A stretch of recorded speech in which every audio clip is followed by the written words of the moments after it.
In this video, I want to cover several topics that are all related. And on some level, they're really simple, but on a whole other level, they tend to confuse people a lot. So hopefully we can make some headway. So a good place to start, let's just imagine that I have some type of container here.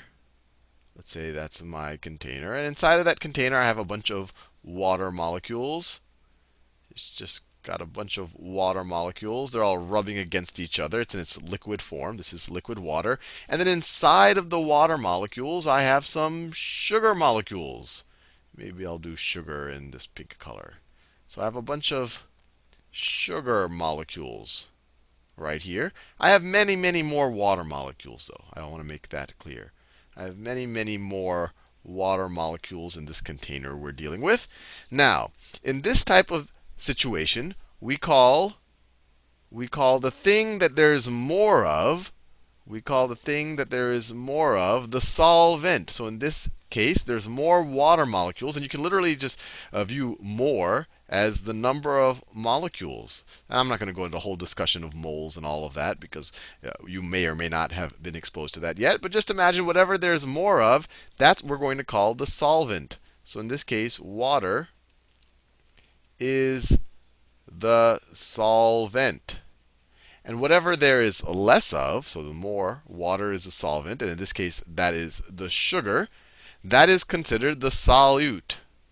This is the solute. So the sugar, it doesn't have to be sugar. It could be any molecule that there's less of than the water in this case. Sugar is the solute. And we say that the sugar has been dissolved into the water. Sugar has been dissolved into the water. And this whole thing right here, the combination of the water and the sugar molecules, we call a solution. We call this whole thing a solution.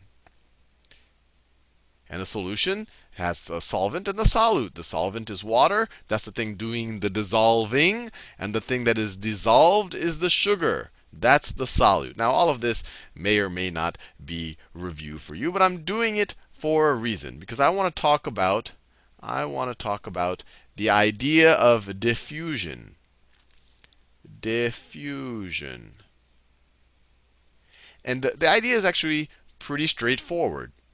If I have, let's say the same container. Let me do a slightly different container here, just to talk about diffusion. We'll go back to water and sugar, especially back to water. But let's say we have a container here. And let's say it just has some air particles in it. It could be anything, oxygen or carbon dioxide. So let me just draw a couple of air molecules here. So let's say that is a gaseous, just for the sake of argument, gaseous oxygen. So each of this is an O2, each of those, right? And let's say that this is the current configuration, that all of this is a vacuum here, and that there's some temperature. So these water molecules, they have some type of kinetic energy. They're moving in some type of random directions right there. So my question is, what is going to happen? What is going to happen in this type of container? Well, any of these guys are going to be randomly bumping into each other. They're more likely to bump into things in this down left direction than they are in the up right direction. So if this guy was happening to go in this down left direction, he's going to bump into something and then ricochet into the up right direction. But in the up right direction, there's nothing to bounce into.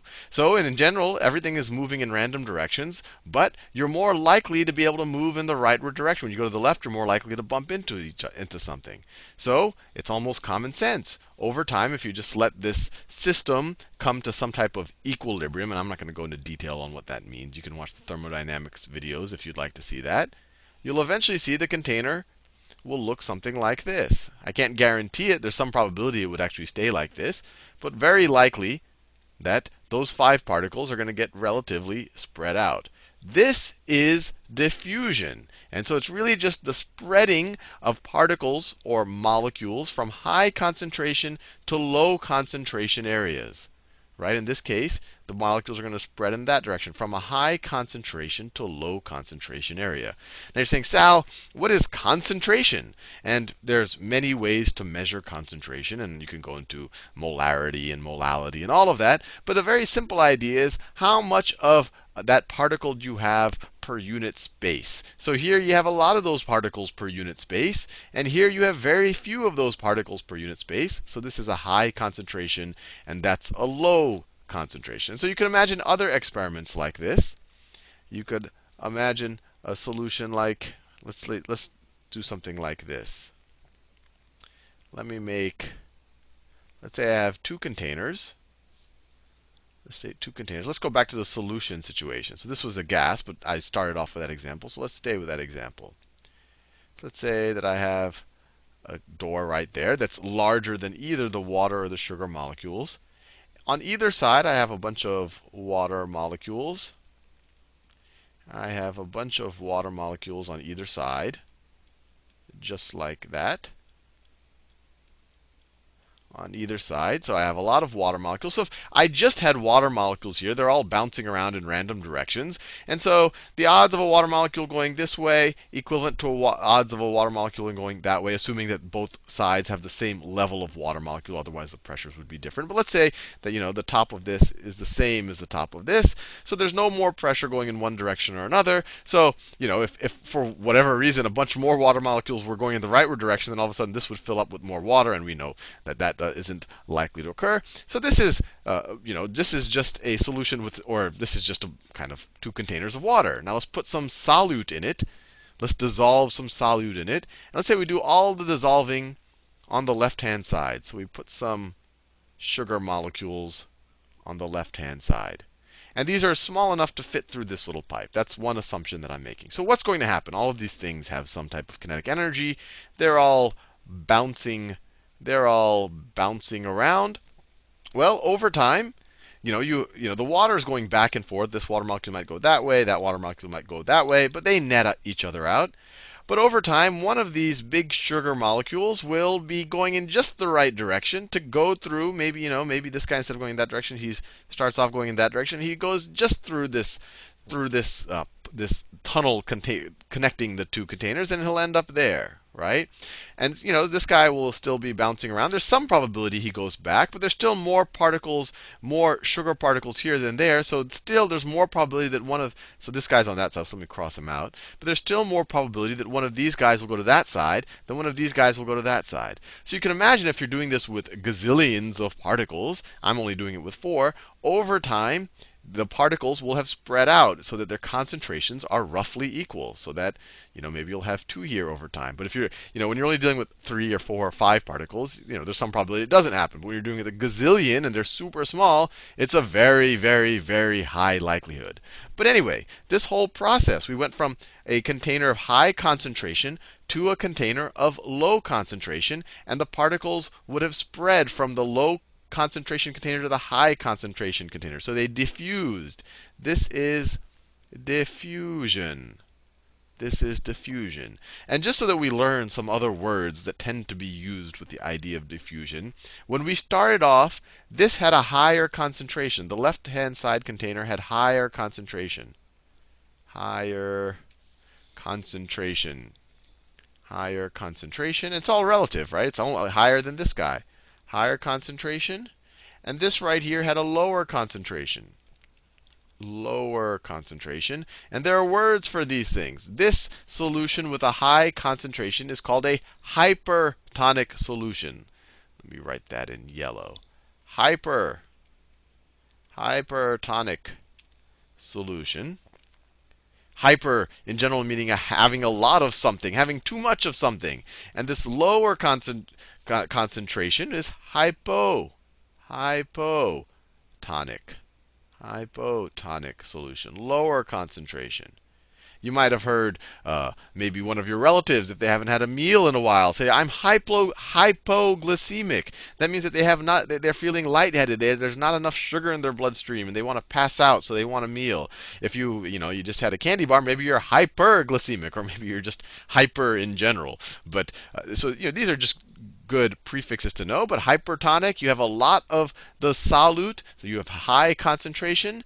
And then in hypotonic, not too much of the solute, so you have a low concentration. These are good words to know. So in general, diffusion, if there's no barriers to the diffusion, like we had here, you will have the solute go from a high concentration or hypertonic solution, if they can travel, to a hypotonic solution, to a hypo where the concentration is lower. Now, let's do an interesting experiment here. We've talked about diffusion, and so far we've been talking about the diffusion of the solute, right? And in general, and this is not always the case, if you want to be as general as possible, the solute is whatever you have less of.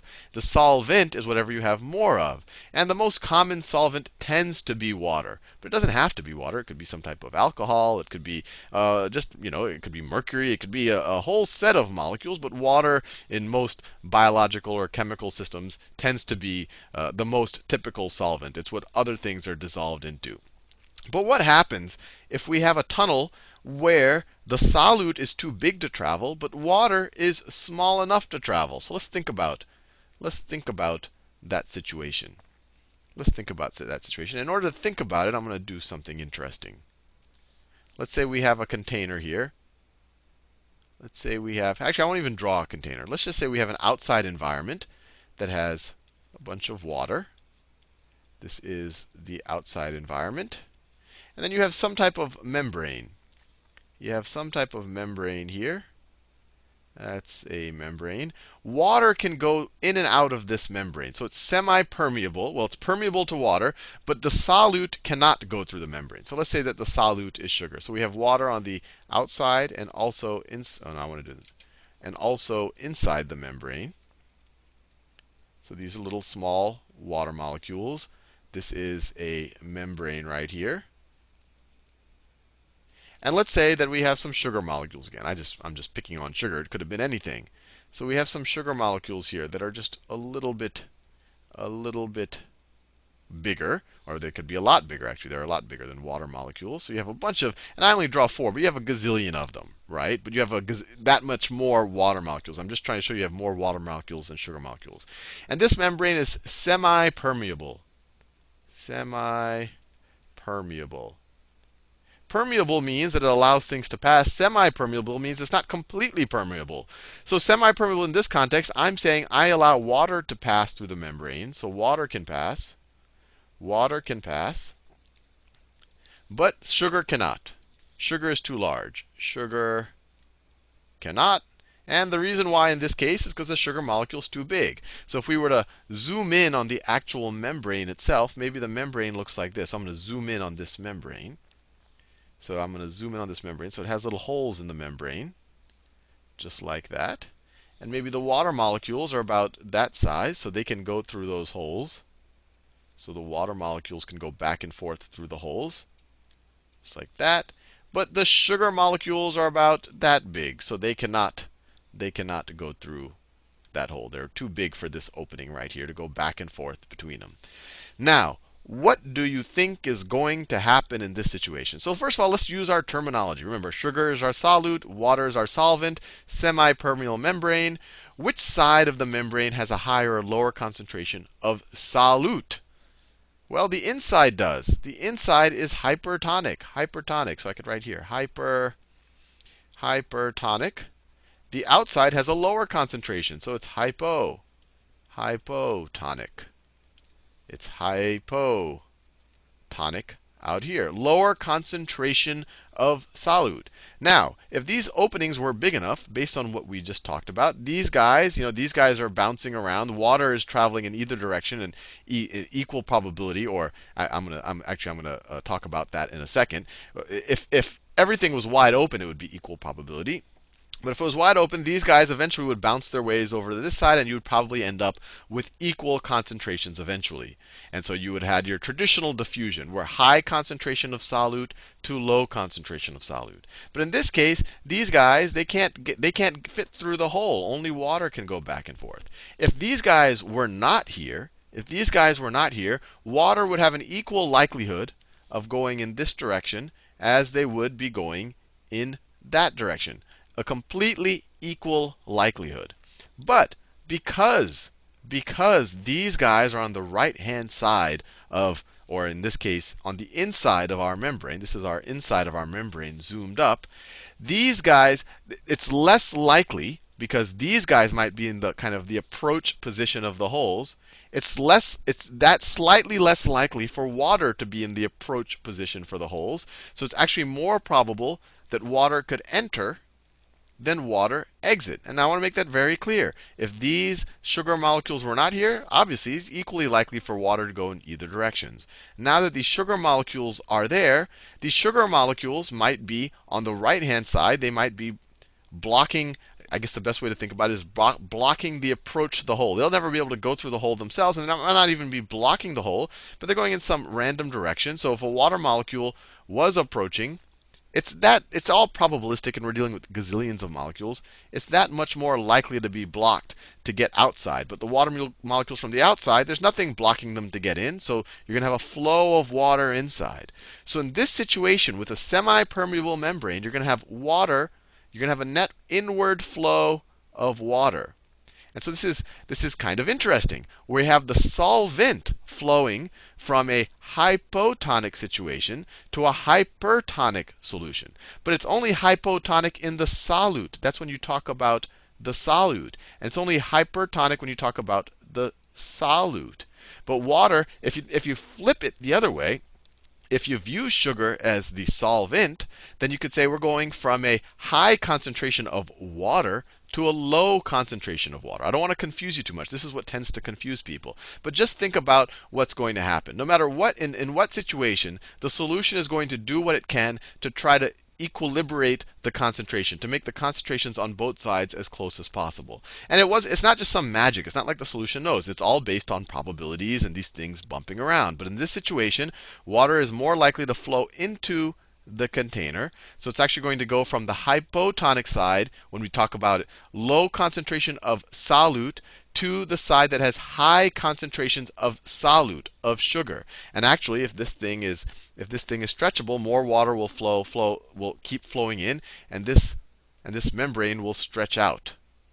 But we won't go into too much detail here. But this idea of water, of the solvent, if in this case water is the solvent, of water as a solvent diffusing through a semi-permeable membrane, this is called osmosis. Osmosis.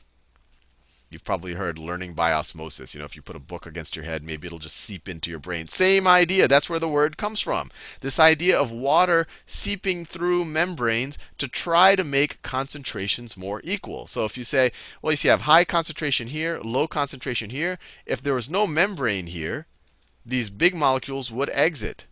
But because there's this semi-permeable membrane here, they can't. So the system, just probabilistically, no magic here, more water will enter to try to equilibrate the concentration. And eventually, if maybe there's a few molecules out here, not as high concentration here. Eventually, if everything was allowed to happen fully, you'll get to the point where you have just as high a concentration on this side as you have on the right-hand side, because this right-hand side is going to fill with water and also probably become a larger volume. And then once again, the probabilities of a water molecule going to the right and to the left will be the same, and you'll get to some type of equilibrium. But I want to make it very clear.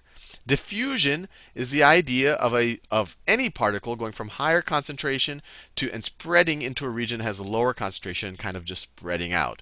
Osmosis is the diffusion of water. And usually you're talking about the diffusion of water as a solvent. And usually it's in the context of a semi-permeable membrane, where the actual solute cannot travel through the membrane. Anyway, hopefully you found that useful and not completely confusing.